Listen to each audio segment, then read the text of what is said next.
Ano yan? Ano yan? Spicy ice cream. Spicy ice cream? Meron pa ganun? Ayun o, chili ice cream. Lo! Ay, hindi ako papayag, hindi ko matikman yan. Titikman natin yan.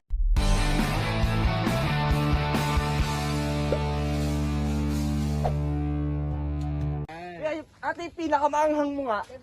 Level 5. natin, saan yan? Level 10, extra hot, tsaka po may hot sauce kayo dyan, lagay nyo na. Yung ano, 5. Five? 5. Level 10 na yun. Opo. Ate, pwede ko matikman? Ayoko tayo, manghang. Ayaw, bakit? Bakit? Ganun talaga sir eh. 5, ayoko. Bakit? Manghang? Pwede ko matikman? Ate, magkano to? 50. Sige ate. Ate, pag di ako nakanghang, hindi ko babayaran ha. Titikman ko na, titikman ko na. Yun, tikman mo. Chili ice cream.